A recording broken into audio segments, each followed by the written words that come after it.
نحمدہ ونصلی علی رسولہ الکریم، اما بعد، قال الامام حجۃ الاسلام الشاہ ولی اللہ الدہلوی: واعلم ان الملأ الاعلی ثلاثۃ اقسام، قسم علم الحق ان نظام الخیر یتوقف علیہم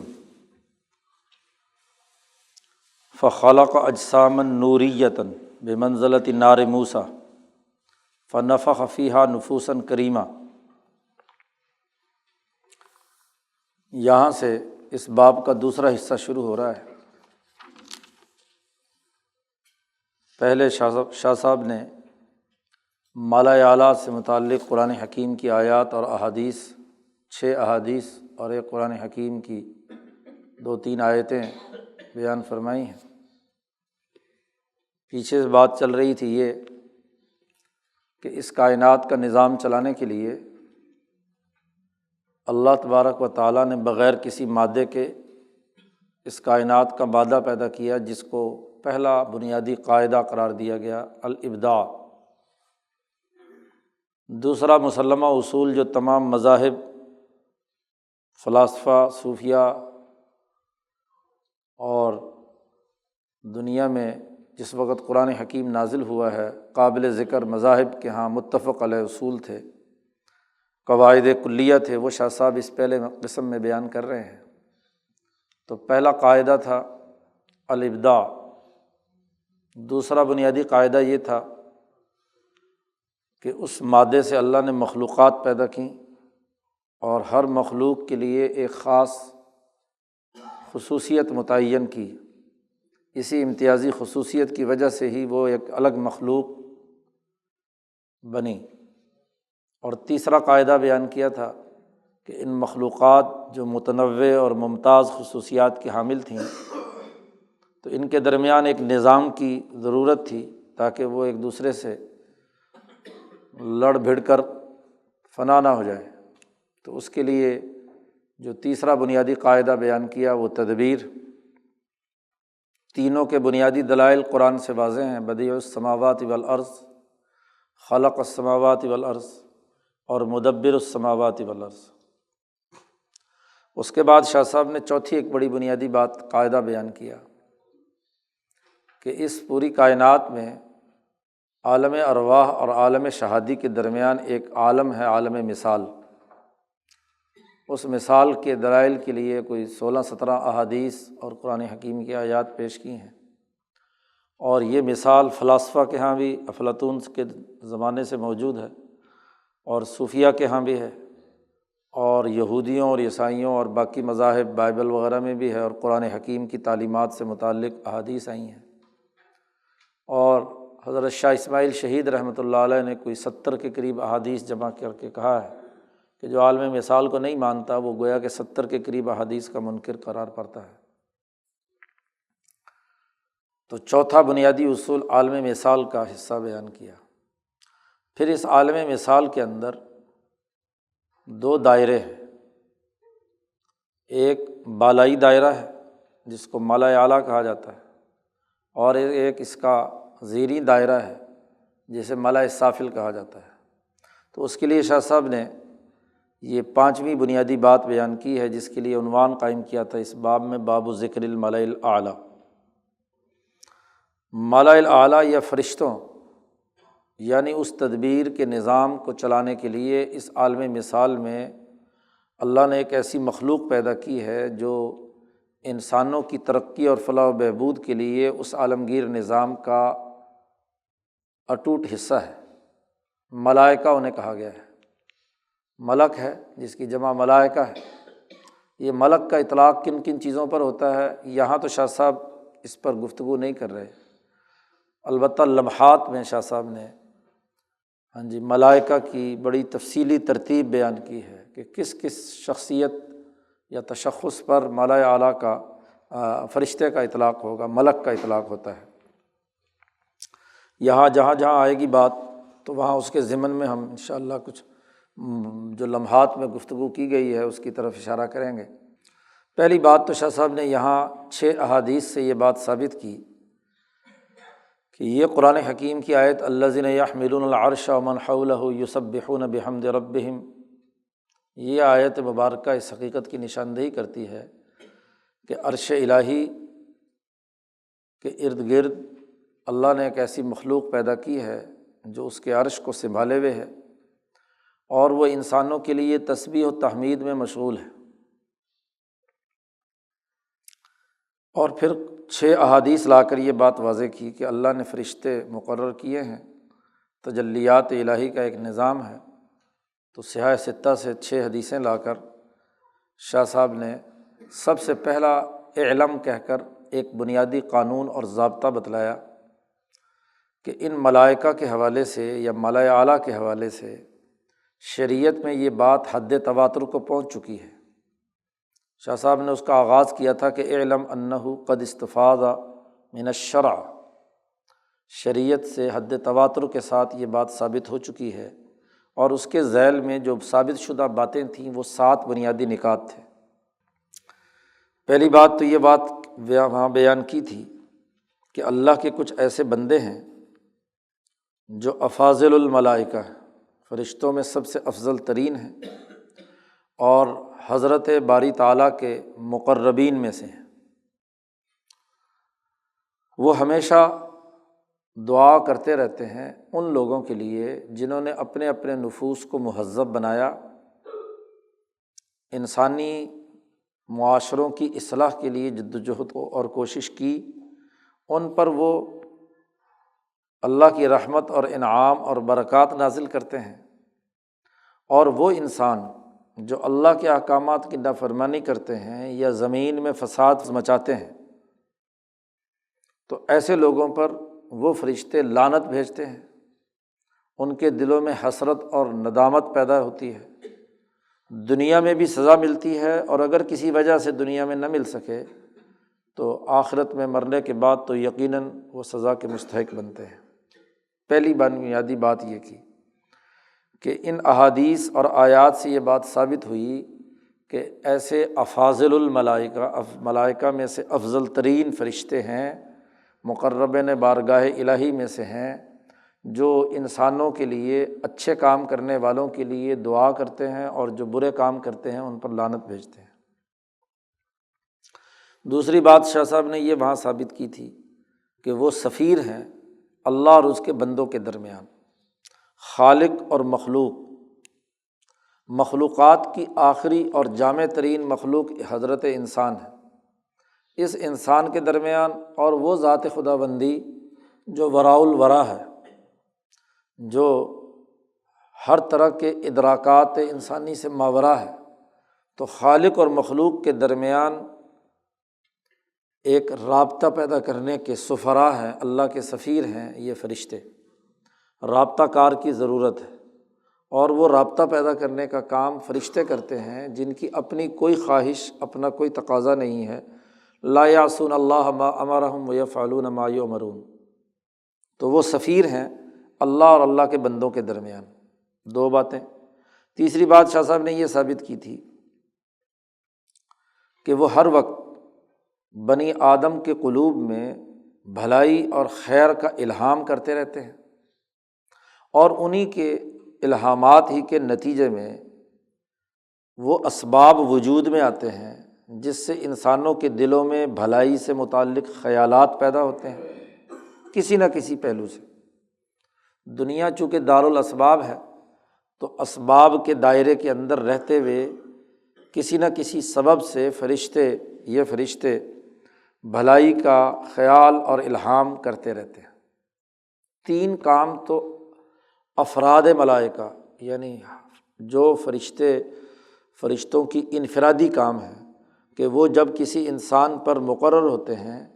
یا اس کائنات میں کوئی کام ان کے سپرد ہوتا ہے تو وہ یہ 3 کام کرتے ہیں۔ چوتھا ایک بڑا اہم اور بنیادی قانون شاہ صاحب نے بیان کیا تھا ان احادیث کی روشنی میں کہ ان فرشتوں کے کچھ اجتماعات ہوتے ہیں، ان اجتماعات کی ہم کوئی تفصیل انسان براہ راست تو نہیں جان سکتے، لیکن وہ اجتماعات ہوتے ضرور ہیں۔ کیسے ہوتے ہیں اور کتنی تعداد میں ان لوگوں کا ہوتا ہے، کس مقام پر ہوتے ہیں، یہ اللہ جانے اور وہ فرشتے جانے، لیکن جو احادیث اور آیات سے، قرآن حکیم کی آیات سے یہ بات ثابت ہوئی ہے کہ ان کے اجتماعات ہوتے ہیں، فرشتوں کا ایک بہت بڑا اجتماع ہوتا ہے، اور جس کے لیے احادیث اور قرآن حکیم کی آیات کے اندر 3 لفظ استعمال ہوئے ہیں۔ شاہ صاحب نے تینوں کا تذکرہ کیا ہے کہ قرآن حکیم میں ان کے لیے لفظ استعمال ہوا ہے الملأ الاعلیٰ، جی سورۃ صاد میں اللہ پاک نے یہ جملہ ارشاد فرمایا ہے جی، اور 2 لفظ رفیق الاعلیٰ اور الندی الاعلیٰ یہ احادیث میں آتے ہیں۔ رفیق الاعلیٰ بخاری کی روایت ہے اور ندی الاعلیٰ ابو داود کی روایت ہے، پچھلی دفعہ تفصیل سے اس پر گفتگو ہو چکی تھی۔ ان اجتماعات کے نام ہیں اور وہ تینوں نام احادیث سے اور قرآن سے ثابت ہیں۔ 5واں ایک اور قانون اور ضابطہ ان احادیث جو پہلے شاہ صاحب بیان کر چکے ہیں، وہ یہ بیان کیا تھا کہ اس سے یہ اصول بھی ثابت ہوتا ہے کہ آدمیوں میں سے جو افضل ترین انسان ہیں، انبیاء ہیں خاص طور پر، یا مجددین صحابہ اولیاء اللہ تابعین ہیں، تو ان کی ارواح جب اس دنیا میں فرشتوں یا اللہ کے احکامات میں فنا ہو کر انسانیت کی فلاح و بہبود کے لیے وہ کام کرتی ہیں، تو دنیا سے جب وہ یہاں سے جدا ہوتی ہیں تو اس ملأ اعلیٰ کے اندر داخل ہو جاتی ہیں، فرشتوں کی اس جماعت میں داخل ہو جاتی ہیں۔ اور اس کے لیے دلیل پیش کی تھی قرآن حکیم کی آیت، سورۃ الفجر کی آخری آیت میں آپ پڑھتے ہیں یا ایتھا النفس المطمئنہ ارجعی الی ربک راضیۃ مرضیہ فادخلی فی عبادی۔ تو جو نفس مطمئنہ ہے اس کو حکم دیا گیا ہے، حکم دیا جاتا ہے موت کے بعد کہ وہ فادخلی فی عبادی، میرے بندوں کے اندر داخل ہو جا، اور وادخلی جنتی، تو بندوں میں داخل ہونے کا اس کو حکم مل جاتا ہے۔ یہی چیز ان کے اس ملأ اعلیٰ کا حصہ بننے سے متعلق ہے، اور اس پر ایک حدیث بھی لائے ہیں کہ حضرت جعفر طیار کو حضور صلی اللہ علیہ وسلم نے جنت میں فرشتوں کے ساتھ اپنے 2 پروں پر اڑتے ہوئے دیکھا۔ شاہ صاحب نے یہاں تو اس دلیل کی بنیاد پر یہ بنیادی قانون بیان کیا ہے۔ لمحات میں شاہ صاحب نے بات بیان کی ہے کہ ملک کا اطلاق، لفظ الملک کا اطلاق وہ نفوس انسانی جو انسانوں کے فائدے کے لیے ایسا کام کرتے ہیں جیسے فرشتہ لا یعصون اللہ ما امرہم ویفعلون ما یؤمرون کی اساس پر کام کرتا ہے، یعنی تشبہ بالملکوت، عالم ملکوت کے ساتھ مشابہت اختیار کر کے فرشتوں ہی کی طرح انسانیت کے لیے کردار ادا کرتے ہیں، ان پر بھی موت کے بعد الملک کا اطلاق ہوتا ہے، اور یہ لوگ فرشتوں کی صف میں شامل ہو جاتے ہیں۔ جیسی استعداد اور صلاحیت ہوتی ہے، انبیاء علیہم السلام ملأ اعلیٰ کا حصہ بنتے ہیں،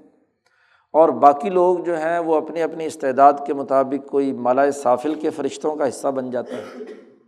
یا ملأ اعلیٰ کا جو ذیلی حصہ ہے اس کا بن جاتا ہے۔ بہرحال 5واں قانون، 5واں اصول جو اس احادیث کے ذخیرے سے ثابت ہوا وہ یہ کہ ارواح افاضل الآدمیین بھی ملأ اعلیٰ کا حصہ بنتے ہیں دنیا سے جانے کے بعد۔ 6ٹھی بڑی اہم بات بیان کی تھی کہ جب اس ملأ اعلیٰ کا اجتماع ہوتا ہے، اس کو ملأ اعلیٰ کہیں، ندی الاعلیٰ کہیں، رفیق الاعلیٰ کہیں، تو یہیں پر اللہ کی قضا نازل ہوتی ہے، اللہ کا حکم اور آرڈر سب سے پہلے یہیں پر اسی اجتماع میں آتا ہے۔ جیسے قرآن نے کہا وَقَضَىٰ رَبُّكَ أَلَّا تَعْبُدُوا إِلَّا إِيَّاهُ، تو تیرے رب نے فیصلہ جاری کیا، تو فیصلہ سب سے پہلے ان ملأ اعلیٰ میں آتا ہے، اور یہیں سے ہی کام متعین ہوتے ہیں کہ دنیا میں اگلے سال کے لیے کیا امور سر انجام پانے ہیں۔ کم از کم ایک سالانہ اجتماع تو ضرور ہے، جس کو لیلۃ القدر ہم کہتے ہیں، یا وہ جو رات جس میں امور تقسیم کیے جاتے ہیں۔ قرآن نے ذکر کیا فیہا یفرق کل امر حکیم، کہ اس رات میں تمام امور تقسیم کیے جاتے ہیں۔ تو یہ رات دراصل فرشتوں کے یا ملأ اعلیٰ کے اجتماع کا دن ہوتا ہے، اس میں تمام فرشتے جمع ہوتے ہیں، اور وہاں اللہ کی قضا جاری ہوتی ہے کہ اگلے 1 سال کے لیے یہ ذمہ داریاں ہیں تمام انتظامیہ کی، جو کائنات کا نظام چلانے والے ہیں۔ اور ساتویں اور اہم بات شاہ صاحب نے یہ واضح کی تھی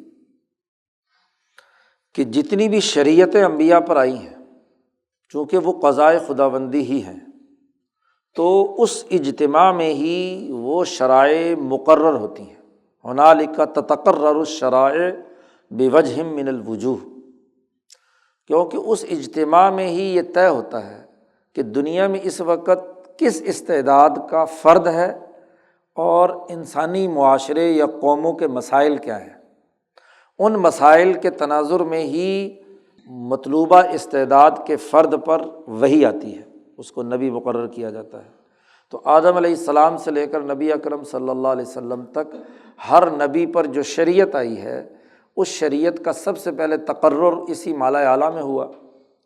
اور اس کے مطابق ہی وہ قضائے خداوندی ایک تحریری کتاب کی شکل میں نبی کے پاس آئی، چاہے وہ صحف ابراہیم ہو یا تورات اور زبور اور انجیل ہو، یا نبی اکرم صلی اللہ علیہ وسلم پر نازل ہونے والی کتاب مقدس قرآن حکیم ہو۔ یہ 7 بنیادی باتیں شریعت میں حد تواتر سے مشہور، شارع علیہ السلام کے فکر و عمل سے واضح ہے۔ اب یہ پہلے وعلم یعنی جان لینا چاہیے، جب شاہ صاحب یہ وعلم کا لفظ استعمال کرتے ہیں تو ایک اہم قانون اور ضابطہ بتلا رہے ہوتے ہیں۔ تو پہلے وعلم کے ذریعے سے یہ 7 بنیادی قوانین اور ضابطے فرشتوں سے متعلق بیان کیے ہیں۔ اب یہاں سے دوسرا وعلم شروع ہو رہا ہے، وعلم۔ پیچھے یہ بات ثابت ہو گئی کہ ان فرشتوں کا ایک اجتماع ہوتا ہے جس کو قرآن حکیم کی اصطلاح میں الملأ الاعلیٰ کہا گیا ہے۔ شاہ صاحب کہتے ہیں کہ یہ ملأ اعلیٰ، اس کے بارے میں یہ بات بھی جان لیں کہ اس کی 3 بنیادی قسمیں ہیں، ثلاثۃ اقسام۔ اس ملأ اعلیٰ کی اس اجتماع کے جو ممبران ہیں ان کی 3 اقسام ہیں۔ اجتماع تو پورا ہو رہا ہے، اس اجتماع میں کون لوگ کس صلاحیت اور استعداد کے ہیں اس کو شاہ صاحب یہاں بیان کر رہے ہیں۔ قسم، 3 اقسام میں سے پہلی قسم وہ فرشتے ہیں کہ علم الحق ان نظام الخیر یتوقف علیہم، دنیا میں انسانی بھلائی کا نظام انہی فرشتوں پر موقوف ہے۔ یہ فرشتے ہوں گے یا یہ مخلوق ہوگی تو حق تبارک و تعالیٰ نے یہ معلوم کر لیا کہ خیر کے اس سسٹم کے لیے ان فرشتوں کا ہونا لازمی اور ضروری ہے۔ گزشتہ گفتگو میں یہ بات واضح کی گئی تھی کہ یہ کائنات جو اللہ تبارک و تعالیٰ چلا رہے ہیں اس کا ایک نظام بنایا ہے، اور ہر نظام کے لیے ایک انتظامیہ کی ضرورت ہوتی ہے۔ بغیر کسی انتظامی ڈھانچے کے کوئی سسٹم وجود میں نہیں آتا۔ تو خیر کا نظام قائم کرنے کے لیے جس کی وجہ سے یہ کائنات قائم ہے،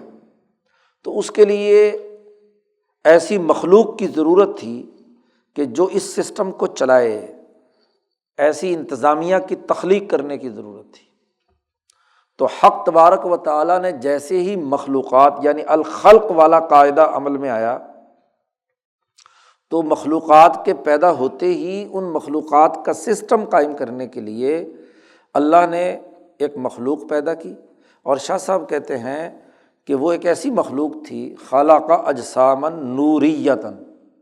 وہ نوری اجسام پر مشتمل اللہ کی مخلوق تھی، اور ان کا نور ایسا ہی تھا جیسے موسیٰ علیہ السلام پر تجلی طور میں جب انہوں نے آگ دیکھی تھی۔ بظاہر وہ دنیاوی آگ کی طرح تھی، لیکن حقیقت میں وہ آگ نہیں ہے، وہ دراصل کیا ہے؟ نور ہے۔ تو اس نور سے، اس تجلی سے ان فرشتوں کو اللہ نے پیدا کیا۔ اس لیے شاہ صاحب نے دوسری کتابوں میں لفظ تجلی استعمال کیا ہے۔ فرشتہ دراصل اللہ کی تجلیات کا، نور کا ایک حصہ ہے۔ اسی کو کہا گیا اللہ نور السماوات والارض، اللہ آسمان و زمین کا نور ہے۔ تو اللہ نے وہ نورانی مخلوق پیدا کی جس کے راستے سے کائنات کا پورا خیر کا نظام قائم ہے، چل رہا ہے۔ تو جسم بنائے نور کے، اور پھر اللہ پاک نے ان نورانی اجسام میں فنفخ فیہا نفوسا کریمتا، اس نورانی جسم میں معزز روحیں یا نفوس، ان روحوں کو پھونکا، یعنی کوئی بھی مخلوق بغیر روح اور جسم کے نہیں ہو سکتی۔ ان فرشتوں کا جسم نور کا بنا ہوا ہے اور ان کے اندر معزز اور مکرم بہت عمدہ درجے کی روحیں اللہ نے مقرر کی۔ ظاہر انتظامیہ بنائی جا رہی ہے، تو انتظامیہ جس کی روحانی طاقت بھی بہت اونچے درجے کی ہو اور جس کی جسمانی اور نورانی قوت بھی بڑی پاورفل ہو۔ مثلاً جبرائیل کا وجود، تو جبرائیل کا جسم جو ہے وہ اصل میں نورانی ہے، اور ان کے اندر جو روح رکھی گئی ہے وہ بھی بہت اونچے درجے کی ہے، کیونکہ پوری کائنات کے تمام تر مخلوقات کے جتنے بھی امور ہیں، جس بڑے اہم ترین اسٹیبلشمنٹ کے افسر کے حوالے کیے جائیں گے تو اس کی صلاحیت اور استعداد بھی غیر معمولی ہونی چاہیے۔ تو اللہ نے ایسے نفوس کریمہ پیدا کیے جن کے جسم نورانی تھے۔ تو ملائے اعلیٰ کی سب سے اعلیٰ ترین قسم ان فرشتوں کی ہے جن کے جسم نورانی ہیں اور ان کے اندر مقدس روحیں اللہ نے مقرر کی ہیں، جس کے نتیجے میں وہ مخلوق وجود میں آئی، روح اور جسم پر مشتمل، اور وہ پوری کائنات کا نظام چلا رہی ہے۔ وقسم اتفق حدوث مزاج فی البخارات اللطیفہ من العناصر۔ کرۂ ارضی یا یہ نظام شمسی، یہ وجود میں آیا ہے عناصر اربع سے، یعنی ایسے عنصر سے جو ناقابل تقسیم اکائی کی حیثیت رکھتا تھا۔ یعنی اس کائنات میں یہ جو ہمارا نظام شمسی ہے یہ کچھ عناصر پر مشتمل ہے۔ قدیم فلاسفہ یونان نے تو اس کو کہا کہ جی 4 آگ، پانی، مٹی، ہوا، جو ان کے مشاہدے میں تھی، اور آج جدید سائنس نے اس کو 109 یا 116 جتنے بھی عناصر ہیں یا اور مزید کوئی دریافت ہو گئے ہیں، تو ایسی ناقابل تقسیم اکائی اس کو عنصر کہا جاتا ہے، بنیادی ایلیمنٹ، جس کے مرکبات سے، ہیئت ترکیبیہ سے نظام شمسی کا دائرہ وجود میں آیا۔ سورج، چاند، ستارے اور زمین کی گردش، اور خود زمین کے اوپر جتنے معدنیات، نباتات، حیوانات، خود انسان ہیں، تو یہ ان عناصر سے مل کر بنے ہیں۔ شاہ صاحب یہ کہتے ہیں کہ یہ جو عناصر کی جب مکسنگ ہوئی، عناصر پیدا کیے تھے، سب سے پہلے تو یہ عناصر کی درجہ بندی ہوئی، مادہ ابداع سے بغیر مادے کے مادہ بنایا، اور اس مادے کی جو تقسیم کا عمل اس کرۂ ارض یا نظام شمسی سے متعلق تھا، وہ ان 4 عناصر کی شکل میں اس کی تقسیم ہوئی۔ اصل میں تو بنیادی طور پر پانی تھا، بنیادی پہلا عنصر۔ پہلے والا سبق یاد رکھیں، پہلے قاعدے کے ذیل میں بات بیان ہو چکی تھی کہ اللہ نے اس کرۂ ارض پر جو چیز سب سے پہلے پیدا کی تھی وہ پانی تھا۔ اس لیے قرآن نے کہا ہے کہ وَكَانَ عَرْشُهُ عَلَى الْمَاءِ، اللہ کا عرش پانی پر تھا۔ تو پہلی چیز جو بغیر کسی اس کے پیدا کی گئی وہ ایک العرش تھا اور ایک الماء تھا۔ پھر اس پانی سے کہا اللہ پاک نے وَجَعَلْنَا مِنَ الْمَاءِ كُلَّ شَيْءٍ حَيٍّ، قرآن کہتا ہے کہ ہر چیز جو زندگی رکھتی ہے، اپنے اندر کوئی روح رکھتی ہے، کوئی تاثیر رکھتی ہے، تو وہ ہم نے پانی ہی سے بنائی۔ تو پہلا عنصر پانی تھا، اور اگلے درجے میں اس کی جو تقسیم در تقسیم کا عمل ہوا، اس میں مٹی ہے اور جناب والا آگ ہے اور ہوا ہے، یا باقی جتنے بھی عناصر آج ہم ذیلی تقسیم کر چکے ہیں۔ اور اگر آج ہم نے پانی کی تحلیل بھی کر لی تو آکسیجن اور ہائیڈروجن کا ایک خاص تناسب کی بنیاد پر ایک خاص جو مرکب وجود میں آیا اس کو ہم پانی کہہ رہے ہیں۔ بہرحال ان عناصر کے اندر جب کیمیائی تعامل ہوتا ہے تو اس تعامل کے نتیجے میں ایک خاص قسم کی کیمیائی تحریک پیدا ہوتی ہے، جس کو بخار کہیں، گیس کہیں، کیمیائی عمل کہہ لیں آپ، تو اس کو کہا جاتا ہے عربی میں بخار۔ تو شاہ صاحب کہتے ہیں جب بھی کوئی چیز دنیا میں بطور مخلوق کے وجود میں آئی تو دراصل وہ ایک کیمیائی تعامل تھا، اور اس کیمیائی تعامل سے اس کے درمیان جو چیز بطور لطیف گیس کی شکل میں، بخار کی شکل میں وجود میں آئی، اسی سے چیزیں مخلوق بنتی گئی۔ مخلوقات کا تنوع یا کیمیائی جو ترکیب ہے وہ آگے بڑھتی جاتی ہے۔ کائنات کا نظام اسی پر ہے۔ تو اس کے نتیجے میں اس پورے نظام شمسی میں جو عناصر کی باہم حیات ترکیبیہ سے جو مزاج وجود میں آیا، مرج ہوئی ایک دوسرے کے ساتھ، کیمیائی عمل ہوا، اس کے نتیجے میں کچھ اجسام وجود میں آئے۔ انہی اجسام میں ہی مخلوقات، کرۂ ارض ہو اور باقی چیزیں ہوں، یہ سب بنتی چلی جاتی ہیں، اور اسی کا آخری انتہا آپ کے ہاں انسان کا پیدا ہونا ہے۔ تو اس انسان کے گرد و پیش جو بڑے بڑے سیارے، یہاں تو شاہ صاحب نے گفتگو نہیں کی، شاہ صاحب نے یہاں وہاں دوسری جگہ پر لمحات میں، چونکہ یہاں شاہ صاحب دو ٹوک صرف قاعدے بیان کرتے ہیں، تفصیلات اس کتاب میں اگر بیان کرنے لگیں تو بڑی لمبی چوڑی گفتگو ہو جائے، لیکن سمجھنے کے لیے جب تک دوسری کتابیں نہ ہوں تو یہ اصول سمجھ میں نہیں آتے۔ تو یہاں شاہ صاحب صرف قاعدہ بیان کرتے ہیں، اصول بیان کرتے ہیں۔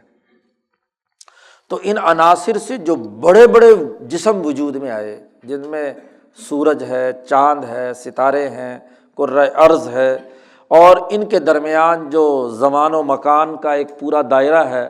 تو یہ تمام بڑے بڑے جو عناصر کے مرکبات ہیں، تو ظاہر ہے کہ عناصر کا مرکب ہی سورج ہے، انہی عناصر ہی کا مرکب چاند ہے، انہی عناصر کا مرکب کرۂ ارض ہے۔ تو ان عناصر کی باہمی حیات ترکیبیہ اور ان کی گردش کے نتیجے میں وہ بڑے بڑے، جن کو فلاسفہ فلک کہتے ہیں یا فلک الافلاک کہتے ہیں، درجہ بدرجہ، یا جن کو آپ اس آسمان دنیا سے نیچے کے جتنے بھی یہ دائرے ہیں، ان میں جو افراد بڑے بڑے تھے جن کی تاثیرات زیادہ تھیں اس کرۂ ارض پر، تو ان میں اللہ پاک نے کیا کیا، استوجب فیضان نفوس شاہقۃ، بڑے بڑے اعلیٰ درجے کی روحیں ان کے اوپر فیضان کی، اور وہ ایسے تھے کہ شدیدۃ رفض للالواس البہیمیہ،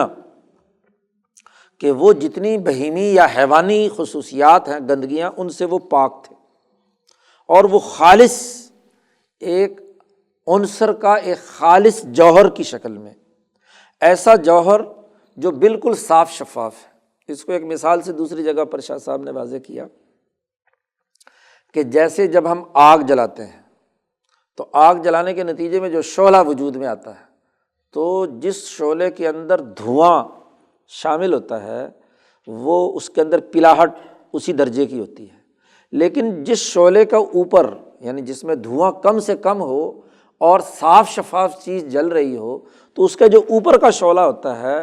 وہ بے رنگ ہوتا ہے، بالکل سفید نور کی شکل لیے ہوئے ہوتا ہے۔ پہلے درجے کے فرشتے تو تھے اعلیٰ ترین اور خالصتاً نور سے، اور یہ اس آگ کے اس اوپر کے حصے سے تھے، وجود میں آئے نفوس کہ جو بظاہر نظر نہیں آتے، صاف شفاف ہیں، اور وہ دراصل اسی کیمیائی تعامل کا ایک مرحلہ ہے جس پر اللہ پاک نے وہ نفوس شاہقہ کا فیضان کیا، اور اس کے نتیجے میں وہ اعلیٰ ترین درجے کے لوگ وجود میں آئے جن کو فلاسفہ افلاک کہتے ہیں۔ اور شاہ صاحب نے کہا ہے کہ شریعت کی اصطلاح میں دراصل وہ ملک ہے، فرشتہ ہے، وہ فرشتہ ہی ہے کہ جو اس کرۂ ارض پر براہ راست اثر انداز ہوتے ہیں۔ تو ان کے جو اعلیٰ ترین فرشتے ہیں وہ بھی مالا اعلیٰ کا ایک حصہ ہے۔ دو قسمیں ہو گئی۔ اور تیسری قسم شاہ صاحب نے کہا، اور اس کو فلاسفہ نے اس دوسرے درجے کو عقل سے بھی تعبیر کیا ہے، انسانوں کی ترقی اور کامیابی کے لیے اس کو قوت عقلیہ بھی کہا ہے، اور فلاسفہ نے اس کے لیے عقول عشرہ کے اطلاق استعمال کیا ہے۔ ظاہر ہے کہ ان کی پہنچ حکمت کے تناظر میں عقل تک ہی جا سکتی تھی، اس لیے انہوں نے اس کو عقل قرار دے کر عقل کی 10 ترتیب یا قسمیں بیان کر دیں، لیکن اصولی طور پر شاہ صاحب کہتے ہیں کہ یہ ملک کا اطلاق ہی ان کے اوپر ہوتا ہے۔ نمبر 3، اس مالا اعلیٰ کے اندر تیسرے وہ لوگ ہیں جو نفوس انسانی ہیں، ایسے اعلیٰ درجے کے انسان جو مالا اعلیٰ سے چیز کو اخذ کرنے میں سب سے قریب ترین ہوتے ہیں، اور یقیناً ان میں سب سے اعلیٰ درجے کے انسان وہ ہے جو انبیاء علیہم السلام ہیں۔ آدم علیہ السلام سے لے کر حضرت محمد مصطفیٰ صلی اللہ علیہ وسلم تک یہ وہ انسان ہیں جو قریبۃ المأخذ من الملأ الاعلیٰ ہے۔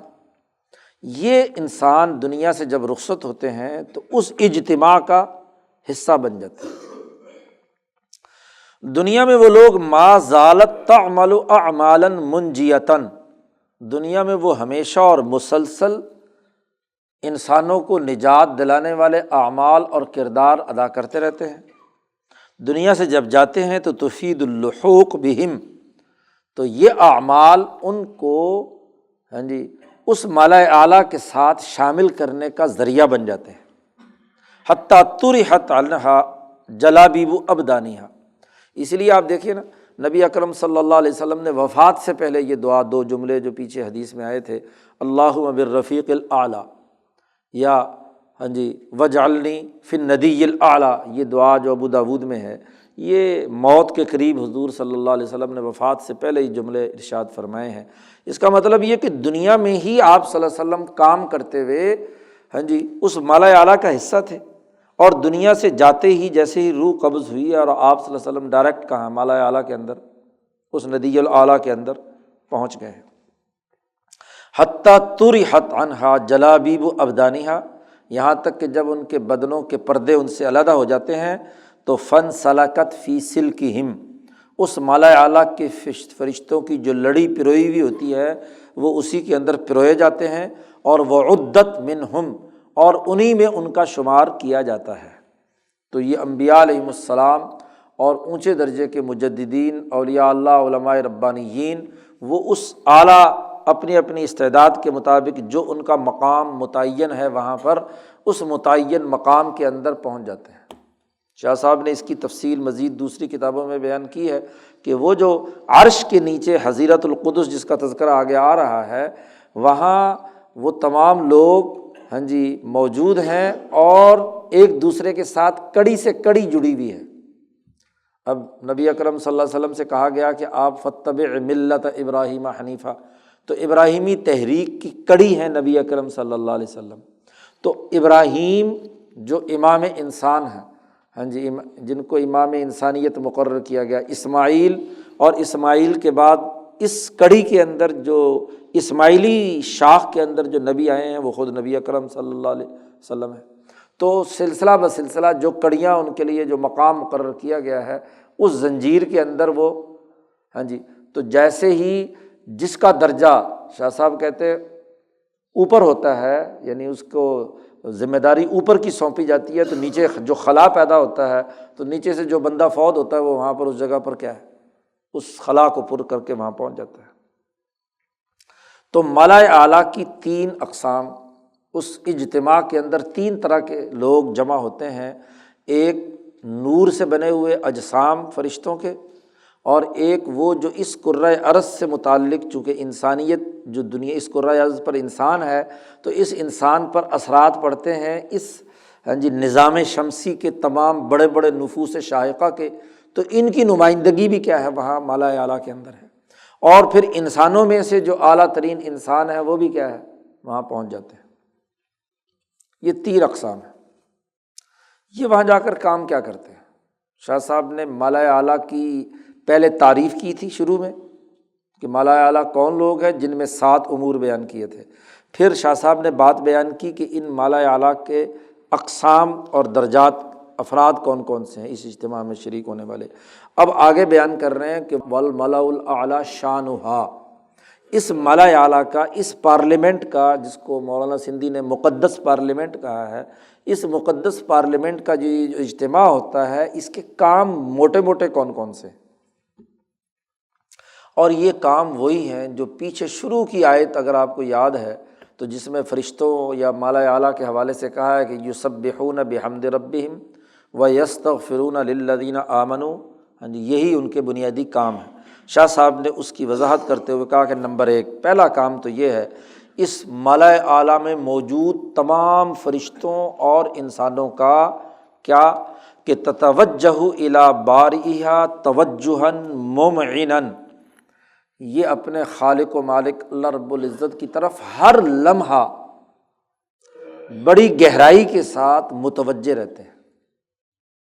اللہ کے حکم کے انتظار میں اللہ کی طرف مسلسل متوجہ رہتے ہیں۔ لا یصدها عن ذلک التفات الی شیء، کوئی چیز ان کو ادھر ادھر متوجہ نہیں کر سکتی، کوئی رکاوٹ نہیں بنتی۔ ہر لمحہ ان ملائے اعلیٰ کے لوگوں کا سب سے پہلا کام یہ ہے کہ وہ اللہ کی طرف متوجہ رہتے ہیں، جس کو صوفیہ کی اصطلاح میں تطلع الی الجبروت کہا جاتا ہے، کہ اللہ کی صفات اور اللہ کی ذات کی طرف جھانکنا، تطلع جی، تو تطلع الی الجبروت کی حالت میں یہ رہتے ہیں۔ اور یہی مطلب ہے اللہ تعالیٰ کے اس قول کا کہ یسبحون بحمد ربہم ویؤمنون بہ، کہ وہ اپنے رب کی حمد و ثنا اور تسبیح پڑھتے رہتے ہیں اور اس پر ایمان رکھتے ہیں۔ دوسرا بنیادی کام کیا ہے ان کا ملائے اعلیٰ کا؟ وَتَتَلَقَّى مِن رَبِّهَا اسْتِحْسَانَ النِّظَامِ الصَّالِحِ وَاسْتِحْجَانَ خِلَافِهِ، یہ جب اللہ کے سامنے بالکل انتظار کی حالت میں اپنے دلوں اور اپنے اعضاء کو اللہ کی طرف متوجہ کر کے کھڑے رہتے ہیں، ہاں جی، تو ان پر اللہ تعالیٰ کی طرف سے دنیا کا اچھا نظام قائم کرنے کے امور، نظام صالح، انسانیت کے لیے ترقی یافتہ اعلیٰ ترین درجے کا نظام قائم کرنے کا جو حسن و خوبی کا عمل ہے وہ ان کے رب کی طرف سے ان پر القاء ہوتا ہے۔ اور کون کون سی چیزیں اس انسانیت کے لیے نظام طالح یا برا اور فاسد نظام سے متعلق ہیں، تو اس کی برائی اور خرابی ان کے دلوں پر آتی رہتی ہے، ان کے سامنے ادراک ہوتا رہتا ہے۔ چونکہ یہ واسطہ ہے انسانوں کے درمیان اور اللہ کے درمیان، تو انسانوں کی جو حالت اس کرۂ ارض پر ہوتی ہے، یہاں وہ اچھا عمل کریں یا برا عمل کریں، اس کے اثرات فرشتوں کے ذریعے سے، منکر نکیر کے ذریعے سے، اس کے قائم کیے ہوئے فرشتوں کی چین کے ذریعے سے ان پر واضح ہوتے رہتے ہیں۔ اور اللہ کی طرف سے اس نظام صالح کو قائم کرنے اور نظام طالح کی مخالفت کرنے یا لعنت کرنے کا عمل ان کے اوپر براہ راست آتا رہتا ہے۔ فَيَقْرَعُ ذَلِكَ بَابًا مِّنْ أَبْوَابِ الْجُودِ الْإِلَٰهِ، اور وہ انسانوں کی نوعیت جو ان کے پاس پہنچتی رہتی ہے، اس کے مطابق اللہ تبارک و تعالیٰ کی سخاوت کے دروازوں میں سے کسی نہ کسی دروازے کو کھٹکھٹاتے رہتے ہیں،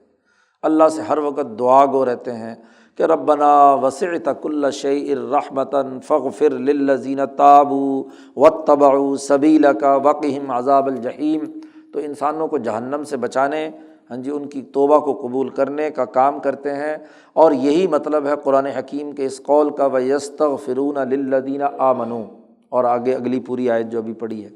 تو یہ مطلب ہے۔ دوسرا کام بنیادی طور پر فرشتے اس ملائے اعلیٰ کے اجتماع کا یہ ہوتا ہے، یعنی اس اجتماع کا ایجنڈا سب سے پہلا تو اللہ کے سامنے متوجہ رہنا ہر حالت کے اندر، اور دوسرا بڑا بنیادی کام ان کا یہ ہے کہ جو اللہ کی طرف سے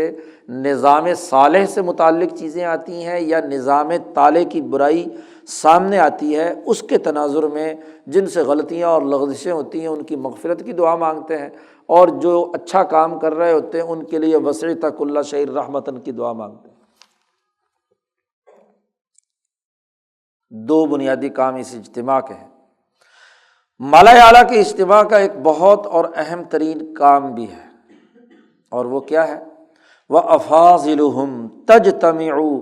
أَنْوَارُهُمْ وَتَتَدَاخَلُ فِي مَا بَيْنَهَا عِنْدَ الرُّوحِ الَّذِي وَصَفَهُ النَّبِيُّ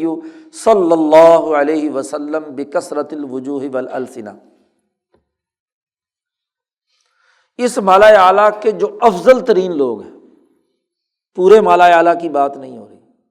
اور ظاہر ہے کہ وہ افضل ترین لوگ جو ہے پہلی قسم کے فرشتے ہیں جو خالصتاً نوری اجسام سے بنے ہیں، اور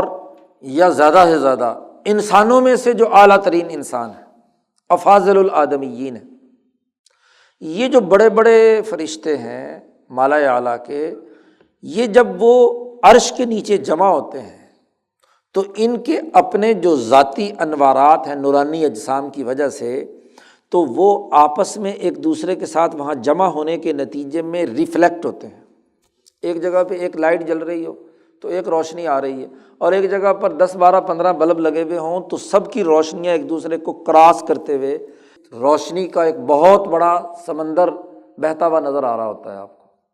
تو ایسے ہی چونکہ یہ سارے ہی نورانی مخلوق ہیں، اور ان میں جو جتنے اعلیٰ اور افضل لوگ ہیں ان کی اتنی اونچے درجے کی نورانیت ہے، تو ان کی نورانیت باہم جمع بھی ہوتی ہے، اور وَتَتَدَاخَلُ فِيمَا بَيْنَهَا، آپس میں ایک دوسرے کے ساتھ ان کی روشنیوں کا ایک دوسرے کے ساتھ دخل اندازی کا عمل بھی ہوتا ہے کہ ایک دوسرے کے ساتھ کراس یا انعکاس یا ریفلیکشن کے نتیجے میں روشنی بھرپور ہو جاتی ہے۔ یہ اجتماع کہاں ہوتا ہے؟ شاہ صاحب کہتے ہیں عند الروح الذی وصفہ النبی صلی اللہ علیہ وسلم بکثرۃ الوجوہ والالسنہ، اس روح کل کے سامنے جس کی وصف بیان کرتے ہوئے نبی اکرم صلی اللہ علیہ وسلم نے ارشاد فرمایا کہ اس کے ہزاروں چہرے ہیں اور ہزاروں زبانیں ہیں۔ یہ ایک حدیث ہے جی، حضرت علی رضی اللہ تعالیٰ عنہ اسے روایت کرتے ہیں۔ ہاں جی، قرآن حکیم کی ایک آیت آتی ہے یسألونک عن الروح، روح کیا ہے؟ تو اس کے جواب میں ہاں جی قرآن حکیم نے کہا ہے کہ تمہیں اس کا زیادہ علم نہیں دیا گیا، وما اوتیتم من العلم الا قلیلا۔ تو روح کی حقیقت بیان کرتے ہوئے حضرت علی رضی اللہ تعالیٰ عنہ نبی اکرم صلی اللہ علیہ وسلم سے روایت کرتے ہیں کہ اس روح سے مراد ہوا ملکن من ملائکہ، وہ فرشتوں میں سے ایک فرشتہ ہے، لہو 70,000 وجہ، جس کے 70,000 چہرے ہیں، لکل وجہ منہا 70,000 لسان، اور ان میں سے جو ہر چہرہ ہے اس کی 70,000 زبانیں ہیں، وَلِكُلِّ لِسَانٍ مِّنْهَا 70,000 لغہ، اور ہر زبان کے اندر 70,000 لہجے اور لغات ہیں۔ لغہ زبان، پہلے میں زبان سے مراد یہ زبان جو منہ کے اندر ہے، اور لغہ سے مراد جو بولیاں، یعنی کہ 70,000 بولیاں ہیں ایک زبان کے اندر۔ نبی اکرم صلی اللہ علیہ وسلم فرماتے ہیں کہ یہ روح جو ہے اللہ تعالیٰ کی تسبیح کرتی ہے اپنی ان ہزاروں لاکھوں، تقریباً لاکھوں ہی زبانیں بنتی ہیں، یعنی اس کائنات میں آدم سے لے کر دنیا کے اختتام تک جتنے انسان پیدا ہوں گے، اور ان انسانوں کے جتنی بھی زبانیں یا لہجے یا بولیاں رہی ہیں، وہ ساری کی ساری بولیاں اس روح الکل کا حصہ ہیں، جس سے کٹ کر ہر بولی بولنے والے کی روح دنیا میں آئی ہے۔ کیونکہ دنیا میں کوئی کام اس وقت تک نہیں ہو سکتا، جیسے کہ پیچھے شاہ صاحب بیان کر چکے ہیں، جب تک کہ وہ کام پہلے عرش کے نیچے نہ ہوا ہو، عالم مثال میں نہ ہوا ہو، اور پھر دنیا میں نہ آیا۔ دنیا دراصل اس عالمگیر نظام کا عکس ہے۔ یہاں وہ بولی تبھی تخلیق میں آتی ہے کہ جب وہ بولی اس روح کے اندر وہاں موجود ہے۔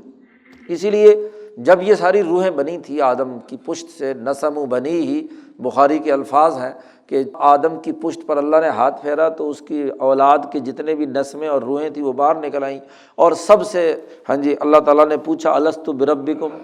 کیا میں تمہارا رب نہیں ہوں؟ تو سب نے کہا تھا قالوا بلا۔ تو یہ ساری کی ساری روحیں اس روح الکل کا حصہ ہیں۔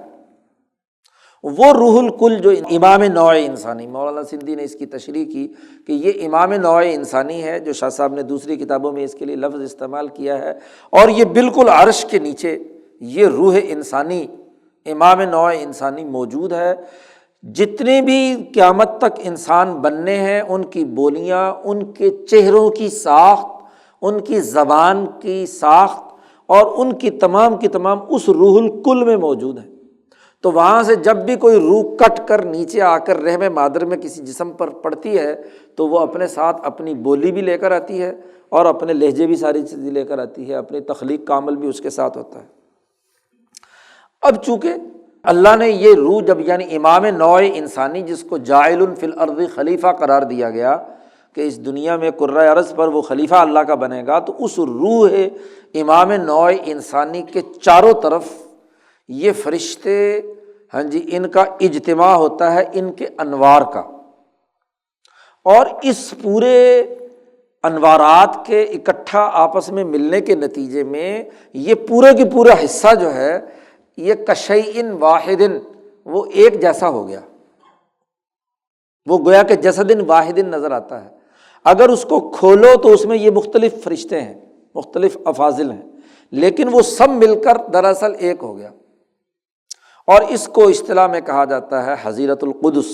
شاہ صاحب نے لمحات میں اس کی مزید تفصیل بیان کی ہے۔ شاہ صاحب کہتے ہیں کہ ہمیں کشف صحیح سے یہ حقیقت معلوم ہوئی ہے کہ اس کائنات کے اندر ایک ایسا روحانی مقام ہے جو دنیا بھر کے تمام بڑے بڑے حوادث و واقعات کا مرکز اور منبع ہے، اور سلف صالحین نے اس کا نام حضیرت القدس رکھا ہے۔ اور شاہ صاحب کہتے ہیں جب سلف نے یہ رکھا ہے تو وَلَنَا فِيهِمْ أُسْوَةٌ حَسَنَةٌ، ہمارے لیے اس میں اسوہ حسنہ ہے کہ سلف نے جب یہ نام رکھا ہے تو ہم بھی یہی نام رکھتے ہیں اس کا نام ہے حضیرت القدس۔ حضیرت القدس میں یہ تمام فرشتے جو افاضل الملائکہ یا افاضل الآدمیین ہیں یہ جمع ہوتے ہیں، ان کے انوارات ایک دوسرے کے ساتھ مکس ہونے کے بعد وہ پورا حضیرت القدس ملائے اعلیٰ کے اندر کا جسد واحد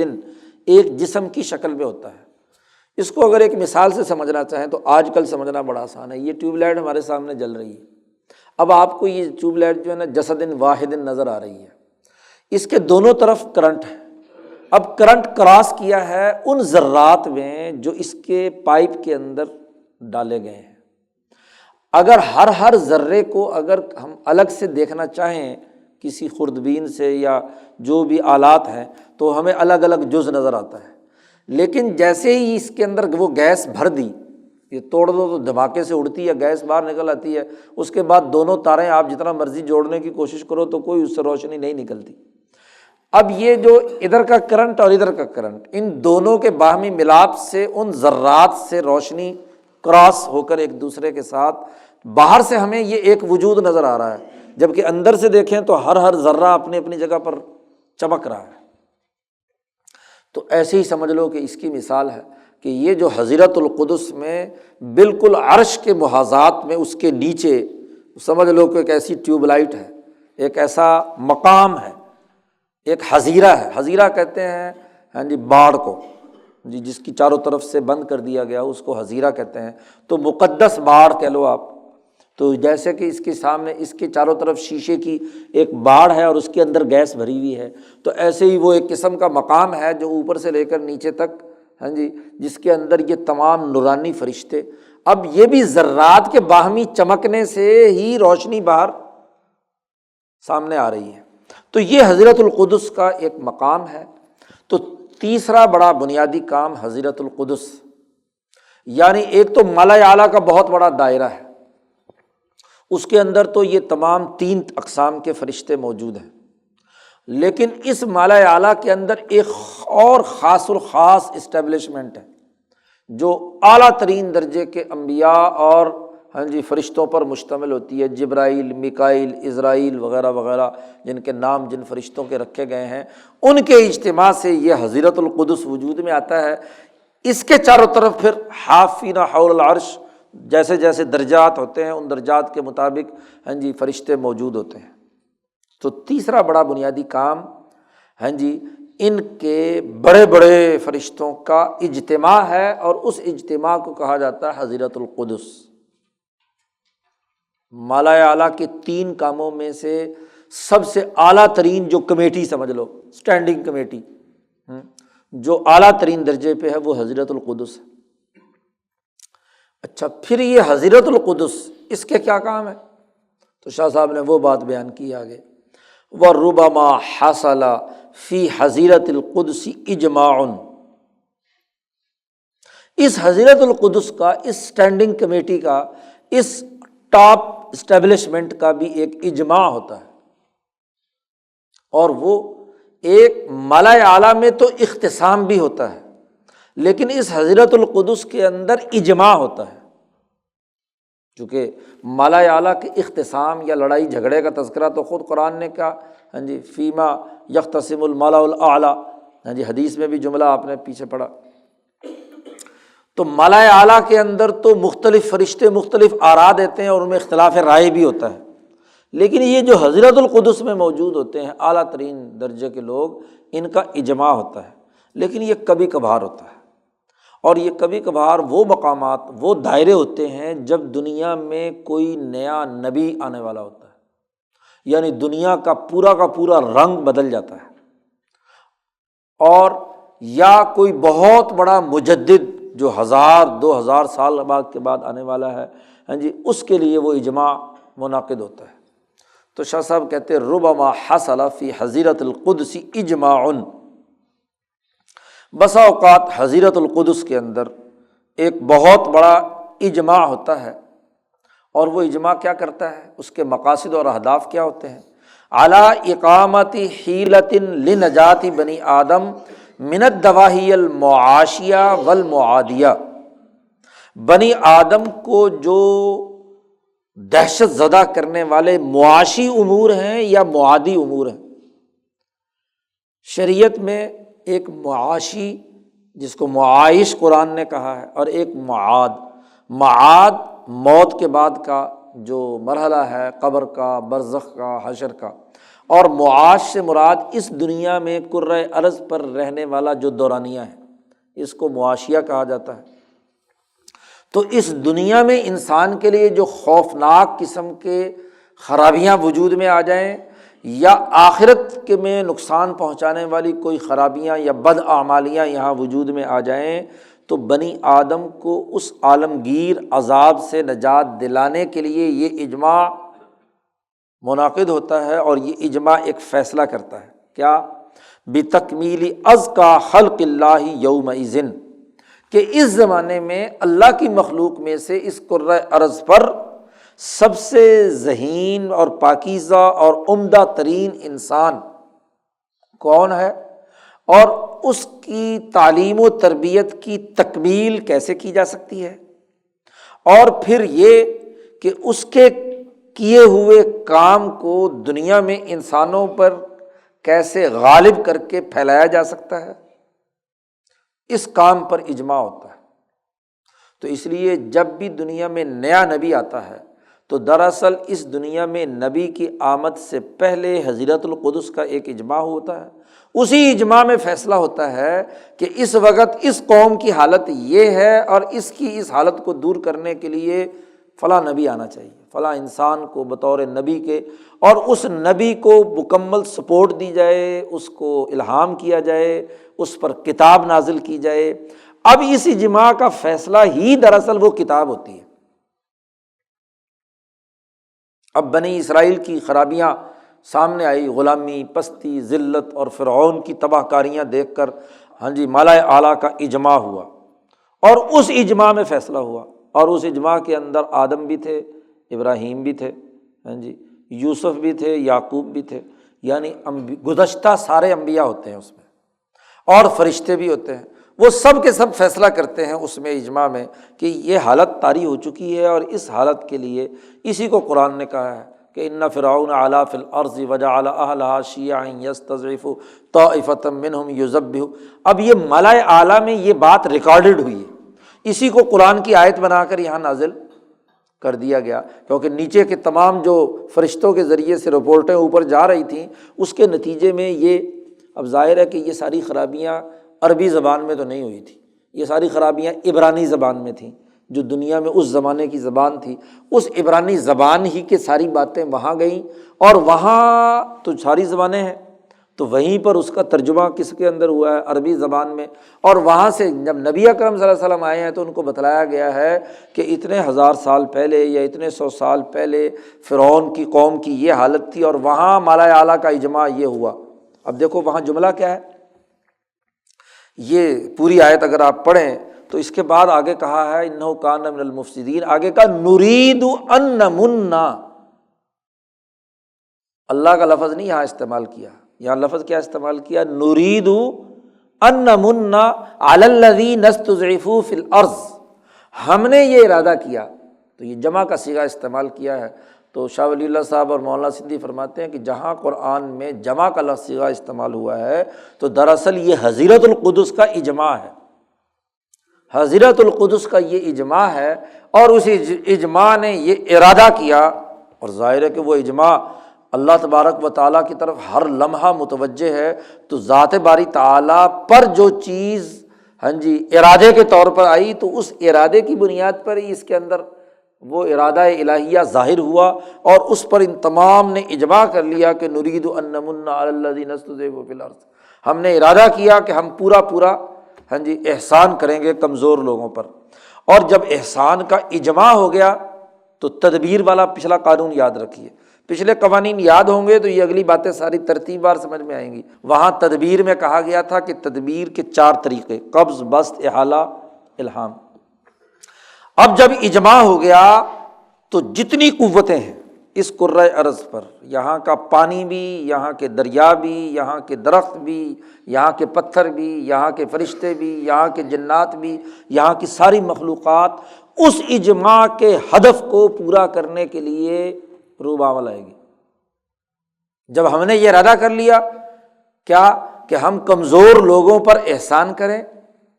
علی الذین استضعفوا فی الارض ونجعلہم ائمۃ، ان کو ہم نے حکمران بنانا ہے، اور ونجعلہم الوارثین، اور ہم نے ان کو کیا؟ وارث بنانا ہے۔ یہ فیصلہ ہو گیا تو پھر آگے قرآن نے پورا قصہ بیان کیا ہے کہ کس کس طریقے سے موسیٰ علیہ السلام کو فرعون کے گھر میں ہی پال دیا۔ آسیہ پر الہام ہوتا ہے کہ تو اس کو کیا اپنے گھر میں اس کی پرورش کر۔ فرعون جو قتل کرانا چاہتا ہے، اس کے دل میں کہا کہ شاید چلو ہم اس کو اپنا بیٹا بنا لیں، ہمارے اولاد نہیں ہوتی، وغیرہ وغیرہ۔ تو ساری قوتیں حرکت میں آ گئیں۔ تدبیر کا مطلب یہ ہوتا ہے کہ جب بالائی سسٹم کسی ہدف کو حاصل کرنے کا ٹارگٹ دے دے تو نچلے کی پوری انتظامیہ، خواہ وہ کسی شعبے سے متعلق ہے، وہ سب اس ٹارگٹ کو پورا کرنے کے لیے کردار ادا کرے گی، چاہے کسی کا قبض کرنا پڑے اور کسی کو بسط کرنا پڑے، کسی میں الہام ڈالنا پڑے، اور کہیں اگر ایسا کام نہیں ہو رہا تو ایک مادے کو کنورٹ کر کے دوسری حالت میں احالہ کر دے۔ تو اس زمانے میں وہ انسان اس کے کام کے لیے اجماع ہو جاتا ہے کہ یہ ٹارگٹ ہم نے پورا کرنا ہے۔ جیسے ہی نبی اکرم صلی اللہ علیہ وسلم کی بعثت کا معاملہ ہے، حضرت عیسیٰ علیہ السلام کا ہے، حضرت یوسف علیہ السلام کا ہے، داود کا ہے، وغیرہ وغیرہ۔ اب یہ جو اجماع ہوتا ہے حضرت القدس کا، یوجب ذالک، یہ اس بات کو لازمی قرار دیتا ہے کہ انسانوں میں سے جو استعداد رکھنے والے لوگ ہیں ان کے دلوں میں یہ الہامات ڈالے کہ ان یتبعوہ، کہ وہ اس انسان کو جس کو اس دنیا میں اس وقت سب سے بہترین فرد تھا، جس کو نبی بنا کر بھیجا ہے، وہ سچے لوگ اس کی اتباع کریں۔ حضور نے جب نبوت کا اعلان کیا تو ابو بکر کے دل میں یہ الہام کہ وہ ان کی اتباع کریں، عمر فاروق کے دل میں، عثمان غنی، وغیرہ وغیرہ وغیرہ۔ اور وَيَكُونُوا خَيْرَ أُمَّةٍ أُخْرِجَتْ لِلنَّاسِ، اور وہ ایک ایسی بہترین امت بن جائے جو انسانوں کے نفع کے لیے دنیا میں پیدا کی گئی، اخرجت للناس۔ ہر دور کی جو نبی اور نبی کی جماعت ہوتی ہے وہ اخرجت للناس ہوتی ہے، اور اپنے دور میں وہ خیر امت ہوتی ہے، سب سے بہترین پارٹی ہوتی ہے، چاہے وہ موسیٰ علیہ السلام کے حواری ہوں، عیسیٰ علیہ السلام کے حواری ہوں، داؤد علیہ السلام کی جماعت ہو یا ابراہیم کی جماعت ہو، کہ قد کانت لکم اسوۃ حسنۃ فی ابراہیم والذین معہ، تو والذین معہ جو ان کی خیر امت ہے، اور نبی اکرم صلی اللہ علیہ وسلم ان کے محمد الرسول اللہ والذین معہ۔ یہ جو اجماع ہے ایک تو ان الہامات کو لازمی قرار دیتا ہے جو استعداد رکھنے والے انسان ہیں ان کے دلوں میں، اور وہ یوجبو کا عطف پچھلے والے یوجبو پر ہو رہا ہے، تبسل علوم، ایسے جماعت کے سامنے وہ علوم بطور نقش کے ان کے سامنے آتے ہیں کہ فیہا صلاح القوم و ہداہم، جس میں اس دور کی اس قوم کی اصلاح اور درستگی اور ان کی ہدایت پوشیدہ ہوتی ہے۔ وہ علوم آتے ہیں کس میں؟ جو اس دور کا نبی ہوتا ہے فی قلبہ، اور اس کے قلب میں وہ علوم آتے ہیں تین طریقوں سے، وہی جو وحی کے تین طریقے قرآن نے بیان کیے ہیں، وحیاً، رؤیاً، حتفاً۔ وحی کی شکل میں قرآن نے کہا نا وما کان لبشر ان یکلمہ اللہ الا وحیاً او من وراء حجاب او یرسل رسولا فیوحی باذنہ ما یشاء۔ تو یہ تینوں طریقے قرآن نے بیان کیے ہیں نبی پر، ہاں جی، حضرت القدس کے علوم کو نازل ہونے کے، وہ وحی ہو، خواب کی شکل میں ہو، یا کوئی ہاتف غیبی سے ان کو آواز آئے۔ اور یہی جو تجلی ہے یا اجماع ہے، یہی ان تتراء لہو، یہی تجلی حضرت القدس کی اس اجماع کی، یہی اس کے سامنے قیامت کے دن ظاہر ہوگی۔ یہاں شاہ صاحب نے بڑے اختصار سے کام لیا ہے، دراصل اس حدیث کی طرف اشارہ کیا ہے جس میں نبی اکرم صلی اللہ علیہ وسلم نے ارشاد فرمایا کہ آخرت میں اللہ کی تجلی، ہاں جی، بندے سے بالمشافہ ملاقات کرے گی، جی، مشافاتن، جو پیچھے روایت بھی آئی تھی، حدیث بھی آئی تھی کہ اللہ میاں، ہاں جی، اس کے کندھے پر دونوں ہاتھ رکھے گا، بخاری کی روایت ہے، اور اس سے بات چیت مکالمہ کرے گا۔ تو یہ تجلی ہے ان تتراء لہو، اس کو وہ تجلی یا تدلی نظر آئے گی، اور فتکلمہ شفاہن، اور اس سے براہ راست وہ کلام کرے گا۔ یہ جیسے پیچھے حدیث بخاری کی گزری جس میں نبی اکرم صلی اللہ علیہ وسلم کو تہجد میں اللہ تبارک و تعالیٰ کی زیارت ہوئی، تو اس میں حضور نے فرمایا کہ میں نے رأیت ربی احسن صورت، میں نے اپنے رب کو بڑی خوبصورت شکل میں دیکھا۔ تو جیسے، اور وہاں اللہ تعالیٰ سے مکالمہ ہے نبی اکرم صلی اللہ علیہ وسلم کا، وہ تفصیل پیچھے گزر چکی ہے۔ اور یہی اجماع جو ہوتا ہے حضرت القدس کا، یہی لازمی قرار دیتا ہے کہ اس نبی کے جتنے محبت کرنے والے ہیں، جن سے نبی کو محبت ہے یا جن کو نبی سے محبت ہے، ان کی مدد کی جائے، نصر احبائہ، اور وتقریبہم من کل خیر، اور ہر بھلائی کے ان لوگوں کو قریب کر دیا جائے۔ اور جو لوگ بھی اللہ کے راستے سے لوگوں کو روکیں، لعن من صد عن سبیل اللہ، جی، جو بھی اللہ کے راستے سے روکیں ان پر وہ لعنت بھیجیں، اور ہر ایک اذیت اور تکلیف ان ملعون لوگوں پر پہنچائیں، وہ ابو جہل ہو، وہ جالوت ہو، وہ کیا ہے، نمرود ہو، شداد ہو، فرعون ہو، حامان ہو، قارون ہو، ان پر وہ اجماع لعنت بھیجتا ہے۔ تو یہ حضرت القدس کے اجماع کے فیصلے ہیں۔ اور شاہ ولی اللہ صاحب فرماتے ہیں کہ انبیاء کی نبوت کے اصولوں میں یہ بڑا بنیادی اصول ہے، وَهَذَا أَصْلٌ مِّنْ أُصُولِ النُّبُوَّةِ، نبوت کے اصولوں میں یہ بڑا ہی بنیادی اساسی اصول ہے۔ اور شریعت میں ان حضرت القدس کے میں جمع ہونے والے فرشتوں کے اجماع کا نام تائید بروح القدس ہے۔ ایدہ بروح القدس کا لفظ جو آیا ہے حضرت عیسیٰ علیہ السلام کے حوالے سے اور نبی اکرم صلی اللہ علیہ وسلم کے حوالے سے، اس تائید روح القدس کا مطلب ہی یہ ہے کہ وہ روح جو مقدس جگہ پر کھڑی ہے اور اس کے چاروں طرف جو فرشتے افاضل الملائکہ کے انوارات کا اجتماع ہوا ہے، اور اس اجتماع نے ایک کام پر اجماع کر لیا ہے، اس اجماع کو تائید کہا جاتا ہے، تائید روح القدس۔ اور جب یہ اجماع دنیا میں آتا ہے تو اس کے ساتھ اللہ کی ایسی برکات نازل ہوتی ہیں کہ لم تعہد فی العادہ، عادتاً ایسی ہو نہیں سکتا کام، عام قاعدوں اور ضابطوں یا اسباب کے مطابق وہ کام نہیں ہو سکتا، لیکن برکات ظاہر ہوتی ہیں۔ تو انہی کو شریعت کی اصطلاح میں معجزہ کہا جاتا ہے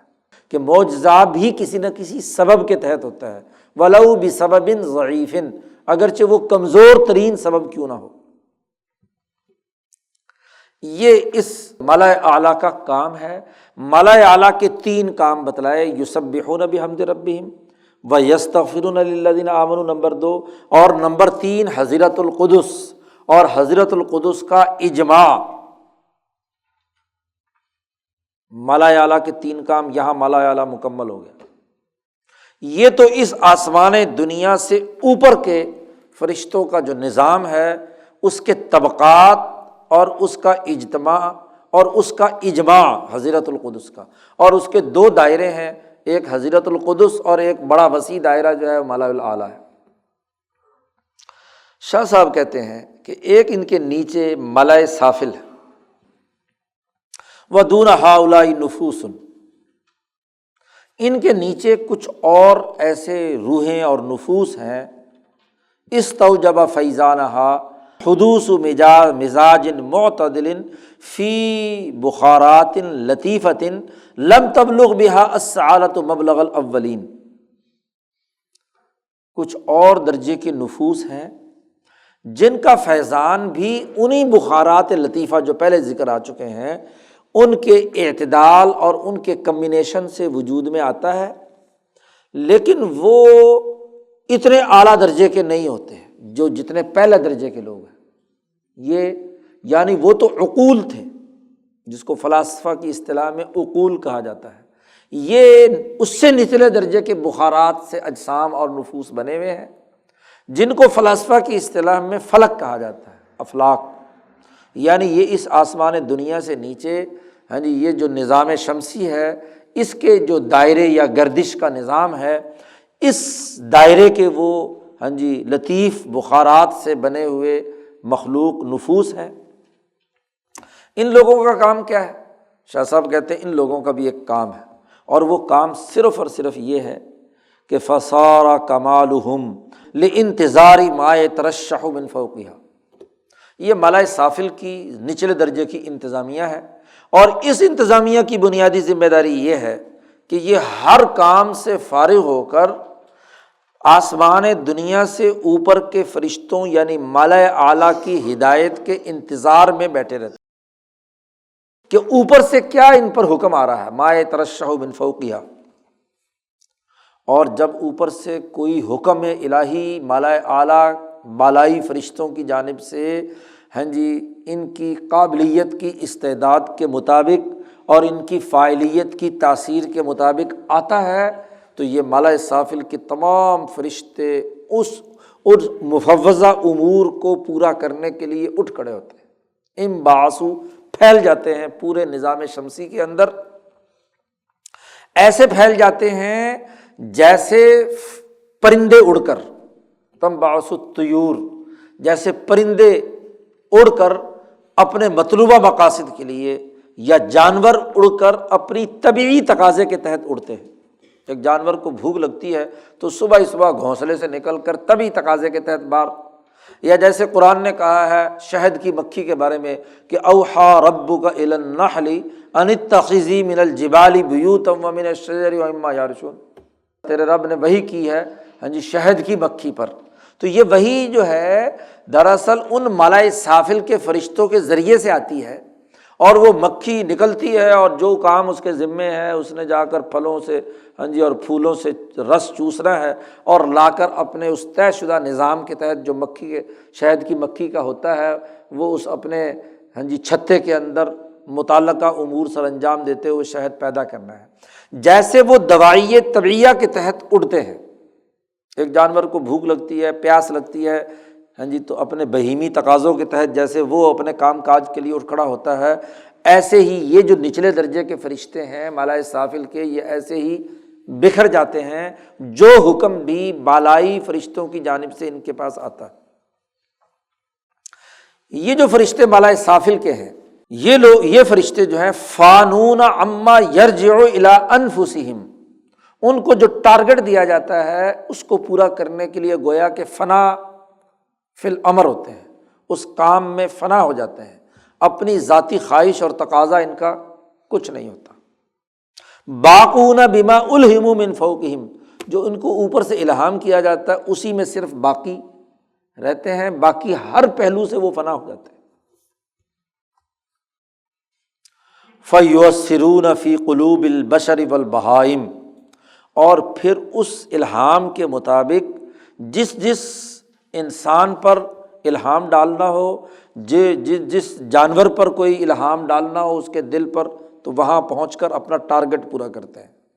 فَتَنْقَلِبُ إِرَادَاتُهَا وَأَحَادِيثُ نُفُوسِهَا إِلَى مَا يُنَاسِبُ الْأَمْرَ الْمُرَادِ اللہ تعالیٰ کو اس زمانے میں یا اس وقت میں جو امر مراد ہوتا ہے اس کو پورا کرنے کے لیے وہ لوگوں کے دلوں میں ارادے اور جانوروں کے دلوں میں خیالات ڈالتے ہیں کہ یہ کام کریں وہ، اور وَيُؤَثِّرُونَ فِي بَعْضِ الْأَشْيَاءِ الطَّبِيعِيَّةِ فِي تَضَاعُفِ حَرَكَاتِهَا وَتَحَوُّلَاتِهَا، اور یہ فرشتے مؤثر کردار ادا کرتے ہیں بعض ان مادی اشیاء میں جن کو کرتا تو انسان ہے، لیکن ان کی حرکت یا فعالیت کے اندر دگنا تگنا اضافہ ہو جاتا ہے اس فرشتے کی وجہ سے۔ ایسے ہی جیسے شاہ صاحب نے ایک مثال دی کہ اوپر سے کسی انسان نے کوئی پتھر لڑکایا پہاڑ سے یا کسی بلندی سے، اب اگر وہ نارمل طریقے سے لڑکتا ہوا نیچے آتا تو اس کی خاص رفتار ہونی تھی، لیکن چونکہ اللہ کو اس پتھر سے نیچے جا کر کسی کا بھیجا پھوڑنا ہے یا کوئی اس کو ٹارگٹ دیا ہوا ہے تو وہ فرشتہ اس کو پش کرتا ہے۔ کیا ہوا تو انسان کا کام ہوتا ہے، فرشتہ براہ راست اولاً دخل اندازی نہیں کرتا، کیونکہ اگر وہاں دخل اندازی کرے تو انسانوں کے جو اختیارات کا معاملہ ہے اس پر قدغن لگ جاتی ہے۔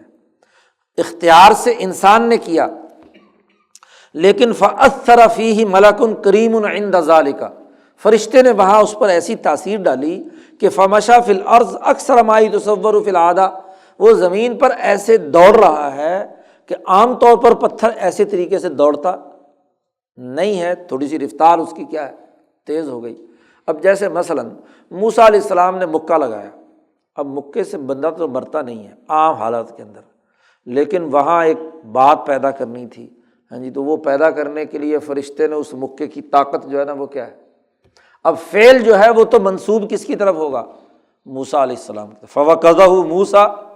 فَقَضَىٰ عَلَيْهِ، وہ بنی اسرائیلی جو ہے وہ ٹھپ ہو گیا، تو اب اس مکے کی طاقت اتنی ہوئی کہ وہ بندہ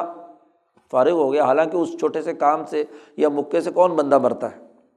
یہ جیسے آگے ایک اور شاہ صاحب نے مثال دی ہے اور وہ بھی بنی اسرائیل کی ہے کہ رُبَمَا أَلْقَى الصَّيَّادُ شَبْكَةً فِي النَّهْرِ، بسا اوقات کوئی شکاری جو ہے اپنا جال ڈالتا ہے کسی دریا میں یا نہر میں، اب ہوتا کیا ہے، فرشتوں کی بڑی بڑی افواج آ جاتی ہیں اور ان مچھلیوں کے دل میں یہ الہام ڈالتی ہیں کہ یہ جو جال ہے یا جو کانٹا ڈالا گیا ہے اس کو کیا ہے، منہ میں لو، لقمہ بناؤ، اور وَهَٰذِهِ أَن تَهْرُبَ، کون سی مچھلی اس کی جال میں پھنسے اور کون سی مچھلی وہاں سے نکل بھاگے، وَتَقْبِضُ حَبْلًا وَتَبْسُطُ أُخْرَىٰ، کس وقت شکاری جال کھینچے اور کس وقت جو ہے جال کو ڈھیلا چھوڑے کہ زیادہ سے زیادہ مچھلیاں اس کے اندر پھنس جائیں۔ وَهِيَ لَا تَعْلَمُ لِمَ تَفْعَلُ ذَلِكَ، وہ مچھلی نہیں جانتی کہ وہ کیوں کر رہی ہے، لیکن تَتَّبِعُ مَا أُلْهِمَتْ، وہ فرشتہ جو اس کے دل میں خیال ڈال رہا ہے وہ اس کی اتباع کر رہی ہوتی ہے۔ اب یہ کام بنی اسرائیل کے امتحان کے موقع پر ہوا، جب بنی اسرائیل سے امتحان لینا تھا اور ان سے کہا تھا کہ ہفتے کے دن شکار نہیں کرنا، لیکن اس زمانے میں ہفتے کے دن دریا میں شکار بہت آتا تھا، تو انہوں نے کیا کیا، ہاں جی، گڑھے کھود لیے اور فلانا۔ اب یہ ایک امتحان تھا، تو وہاں مچھلیوں کا اس دن اوپر آ جانا یہ امتحان کے طور پر فرشتوں کو چونکہ ٹارگٹ دیا ہوا تھا کہ اس قوم کا امتحان لینا ہے کہ یہ اللہ کے حکم کو مانتی ہے یا نہیں مانتی، تو مچھلیاں کثرت سے کیا ہے اس کے اندر جالوں میں پھنستی یا وہ جو انہوں نے تالاب بنائے ہوئے تھے ان کے اندر پھنستی، تو امتحان لینا مقصود تھا، اس لیے کیا ہے ان مچھلیوں کو استعمال کیا گیا وغیرہ وغیرہ۔ یا جیسے نبی اکرم صلی اللہ علیہ وسلم کے غزوہ بدر کی ایک مثال یہاں اس کی طرف اشارہ کرتے ہوئے ایک مثال یہاں پر بیان کی ہے کہ ربما تقاتلت فئتان، دو پارٹیاں ایک دوسرے سے میدان کارساز کے اندر ہاں جی جمی ہوئی ہیں، ہاں جی ایک دوسرے سے لڑائی لڑ رہی ہیں، تو فجاءت الملائکہ، تو فرشتے آتے ہیں، وہ ایک جماعت کے دل میں بہادری، دلیری اور ثابت قدمی کے خیالات اور جو اس مقام کے تقاضے کے مطابق ہے وہ اس جماعت کے دلوں میں ڈالتے ہیں، اور وَتُلْهِمُ حِيَلَ الْغَلْبَةِ، وہ الہام ڈالتے ہیں کہ کون سی جگہ دشمن کی کمزور ہے جہاں آپ کوئی وار کر کے دشمن کو نقصان پہنچا سکتے ہیں، خیالات ڈالتے ہیں۔ عمل تو جماعت نے کرنا ہے، انسانوں نے کرنا ہے، لیکن ان کے خیالات کو چونکہ ایک مقصد پورا کرنا ہے کہ وہ جو دشمن جماعت ہے اس کو تباہ و برباد کر کے دنیا کا نظام صالح بنانا ہے، تو نظام فاسد کو توڑنے اور اس کو ختم کرنے کے لیے اس جماعت کا فتح ہونا لازمی اور ضروری ہے۔ تو اس کے اندر غلبے کی، طاقت کی، قوت کے خیالات ڈالے جاتے ہیں۔ اور وَتُؤَيَّدُ فِي الرَّمْيِ وَأَشْبَاهُ، اور اس کی جو تیر اندازی یا اس کا جو کام کرنے کا انداز ہے اس کی تائید اور مضبوطی پیدا کی جاتی ہے۔ جیسے غزوہ بدر کے موقع پر نبی اکرم صلی اللہ علیہ وسلم نے مٹی کی مٹھی اٹھائی اور پھینک دی، تو فما رمیت اذ رمیت ولکن اللہ رما، آپ نے نہیں پھینکا، یہ تو اللہ نے پھینکی تھی، اور وہ ہر ایک کے آنکھوں میں گھسی اور وہ سارے کے سارے کیا ہے، اندھے ہو گئے۔ تو اب بظاہر عمل تو حضور نے کیا، لیکن عام طور پر ایسی ریت کی مٹھی کسی 1000 آدمیوں کے اوپر ڈالی جائے تو ضروری ہے کہ ہر ذرہ جو ہے کسی کی آنکھ میں جا کر گرے، لیکن وہیں پر فرشتوں کی جماعت نے یہ کام کیا کہ وہ جو ذرے تھے وہ ان کے آنکھوں میں اور ان چیزوں میں کیا ہے پڑے۔ اور وفی قلوب تلک ازداد حاذہ الخصال، اور جو دوسری جماعت ہے یعنی یہاں مکہ کے مشرک تھے تو ان کے دلوں کے اندر اس کی ضد والی عادتیں یعنی بزدلی، کمزوری، اس لیے وہ مشرکین کے لشکر کی طرف سے جو لوگ لڑ رہے تھے جو بعد میں مسلمان ہوئے، وہ بتلاتے ہیں کہ جب ہماری لڑائی آپ کے ساتھ ہو رہی تھی تو آپ کے لشکر کا اتنا رعب ہم پر طاری تھا کہ ہمیں آپ کا لشکر کئی گنا اپنے سے زیادہ بڑا لگتا تھا، حالانکہ 313 بندے ہیں اور 1000 کو وہ اپنے سے کئی گنا بڑا لشکر نظر آ رہا ہے، تو حاضر تھوڑے ہیں لیکن لگے بہت زیادہ ہیں۔ کیوں؟ وہاں قرآن میں بھی اللہ نے یہ جملہ استعمال کیا ہے، لِيَقْضِيَ اللَّهُ أَمْرًا كَانَ مَفْعُولًا، اللہ تعالیٰ جو کام کرنا چاہتا تھا وہ کر گزرے، اس کی قضا پوری ہو جائے۔ اس لیے کیا ہے، وہاں فرشتوں نے وہ دلیری، بہادری صحابہ کی اس جماعت کے اندر پیدا کی۔ وَرُبَمَا كَانَ الْمُتَرَشَّحُ إِيلَامَ نَفْسٍ إِنسَانِيَّةٍ أَوْ تَنْعِيمِهَا، بسا اوقات یہی فرشتے ملائے سافل کے کسی انسانی نفس کے اندر ایذا پہنچانے کے خیالات ڈالتے ہیں، اور کسی نے اچھے کام کیے ہیں تو اس کو انعامات کے خیالات اس کے اندر ڈالتے ہیں۔ تو وہ فرشتے جو ہیں ساعت الملائکۃ کل سعی، پھر یہ فرشتے پوری جدوجہد اور کوشش کرتے ہیں، اور وذہبت کل مذہب ممکن، اور ہر طرح سے ممکن شکل جو بھی ہو سکتی ہے، تو جو ٹارگٹ ان کے سپرد کیا ہوا ہے وہ اس کو ٹارگٹ کو پورا کرتے ہیں۔ ایسے ہی جیسے انتظامیہ کے اندر کھلبلی مچ گئی، بالائی آرڈر آ گیا کہ یہ کام ہونا ہے، تو بس اب انتظامیہ کی دوڑیں لگی ہوئی ہوتی ہیں اور وہ ہر حال میں اس کو اس مقررہ وقت کے اندر وہ ٹارگٹ پورا کر دیتی ہے۔ اس کے لیے ادھر سے پکڑ دھکڑ، یہ وہ پچھلے بسا اوقات اگر پرانا جو روٹین کا سسٹم ہے وہ اگر ہاں جی ختم بھی کر کے ایمرجنسی بھی نافذ کرنی پڑے تو وہ ٹارگٹ پورا کر دیا جاتا ہے۔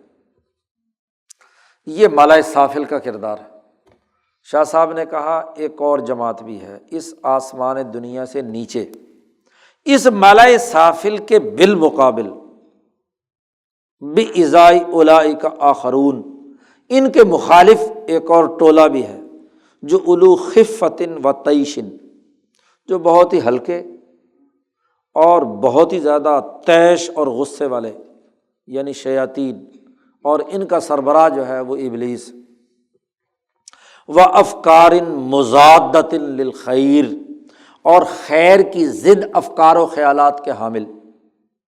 یہ لوگ کیسے پیدا ہوتے ہیں یہ شیاطین؟ تو شاہ صاحب کہتے ہیں یہ بھی اوجب حدوثہم تعفن بخارات ظلمانیۃ، پہلے ملائے سافل کے جو فرشتے ہیں وہ بخارات لطیفۃ، یعنی اس کائنات میں جو کیمیائی تعامل ہو رہا ہے اس نظام شمسی میں، اس کے جو لطیف بخار ہیں ان سے فرشتے ملائے سافل کے پیدا ہوتے ہیں، اور ان کے جو یعنی کیمیائی تعامل کے نتیجے میں جو ظلمانی عمل اور بخارات پیدا ہو رہے ہیں اس کا تعفن، اس کی بدبو سے یہ شیاطین اور ابلیس پیدا ہوتے ہیں۔ ہم الشیاطین، اور ان شیاطین کا کام کیا ہے؟ لا یزالون یسعون فی ازداد ما سعت الملائکہ، فرشتے جو کام کر رہے ہوتے ہیں ان کی ہر ممکن مخالفت کرنا ہے، اور ان کے بھی چونکہ لشکر ہے، اور وہ لشکر بھی اپنے تئیں کام کرنے کے لیے انسانوں میں، جانوروں میں، وہ بھی وہی کام کرتے ہیں الہامات کا، وہ بھی خیالات کے تغیر و تبدل کا کام کرتے ہیں۔ ما سعت الملائکۃ فیہ، جیسا کہ وہ حدیث میں آتا ہے کہ وہ ابلیس جو ہے وہ سمندر کے اوپر اپنا تخت بچھا کر صبح صبح سارے شتونگڑوں کو کیا ہے پھیلا دیتا ہے کہ بھئی جاؤ اپنا اپنا شیطانیوں کے کام کرو، لوگوں کو گمراہ کرو، ان کے خیالات تبدیل کرو، اور شام کو آ کر سارے کے سارے شتونگڑے جو ہیں وہ شیطان اعظم کو رپورٹ کر رہے ہوتے ہیں، میں نے یہ کیا، میں نے یہ کیا، میں نے یہ کیا، وہ سو کی سنتا رہتا ہے۔ حدیث میں آتا ہے وہ کہتا ہے میں نے کسی سے کلمہ کفر کہلوایا، کسی سے نبی کی مخالفت کروائی، کسی سے فلانی کروائی، اپنی اپنی رپورٹیں دیتے رہتے ہیں۔ تو ایک آتا ہے وہ کہتا ہے کہ جی آج میں نے میاں بیوی کے درمیان طلاق دلوا دی، تو شیطان کھڑے ہو کر استقبال کرتا، ہاں تو جنیدہ پتر ہے۔ تو وہ اس کو کہتا ہاں تو نے کام کیا، کیونکہ انسانوں میں تفریق کی بنیاد خاندانی نظام کا کیا ہے ٹوٹنا ہے۔ اسی لیے تمام مباحات میں سے سب سے مبغوض ترین ابغض المباحات جسے کہا گیا ہے وہ کیا ہے طلاق ہے۔ بہرحال اس حدیث سے یہ بات ثابت ہوتی ہے کہ یہ ملائے سافل کے بالکل بالمقابل وہ اپنے تمام شیطانی کام کرتے رہتے ہیں۔ اب اسی وجہ سے ان کے درمیان ٹکراؤ ہوتا ہے، ملائے سافل کے فرشتوں میں اور ابلیس اور اس کی ذریت کے درمیان ٹکراؤ ہوتا ہے۔ یہ آسمان دنیا سے اوپر نہ یہ شیاطین جا سکتے ہیں، اور اگر جانے کی کوشش کریں تو وہ شہاب ثاقب جن کا تذکرہ آتا ہے احادیث میں، وہ ان کے اوپر گرتے ہیں اور ان کو اوپر تک قریب تک جانے ہی نہیں دیتے، اور نہ ہی وہ ملائے سافل کے فرشتے، ان کے درمیان ٹکراؤ ہوتا ہے۔ اب ایک انسان کے اوپر نورانی فرشتہ الہام ڈالتا ہے اور ساتھ ہی ابلیس کا کوئی شتونگڑا الہام اپنا ڈالتا ہے، تو اب وہ اس کش وکش میں بیچارہ مبتلا ہو گیا۔ اگر وہ فرشتہ نورانی کی طرف چلا گیا تو کامیاب ہے، اور اگر وہ شیطان کے اثر میں چلا گیا تو ناکام ہے۔ یہی اس کا امتحان ہے، یہی ابتلا ہے۔ اس کرۂ ارض پر انسان کی ابتلا اور آزمائش یہی ہے، لیبلوکم ایکم احسن عملا۔ اگر خالی صرف ملائے سافلی کے فرشتے ہوتے تو پھر تو کوئی امتحان کی شکل ہی نہیں تھی، پھر تو وہ جو الہام ڈالتے وہی انسان کر گزرتا۔ لیکن اس کے مقابلے پر کیا ہے، دوسرے شیاطین کا بھی ہے، تو وہ اپنا کام کر رہے ہوتے ہیں، یہ اپنا کام کر، ان کے درمیان ہمیشہ ٹکراؤ رہتا ہے۔ اس ٹکراؤ میں انسان کا امتحان ہے کہ وہ فرشتوں کی بات مانتا ہے، نورانی فرشتے کی بات مانتا ہے، یا کیا ہے اس شیطان کی بات مانتا ہے۔ جس کے پیچھے چلے گا اس کے مطابق اس کا حشر ہوگا۔ واللہ اعلم۔ شاہ صاحب نے آخر میں کہہ دیا کہ جی ہم نے تو جو گفتگو کرنی تھی آیات اور احادیث کی روشنی میں وہ کر دی، باقی حقیقت حال اللہ میاں جانے، اللہ تعالیٰ زیادہ جاننے والا ہے۔ چلو جی یہ مالا اعلیٰ کا باب مکمل ہو گیا۔ اللہ صلی اللہ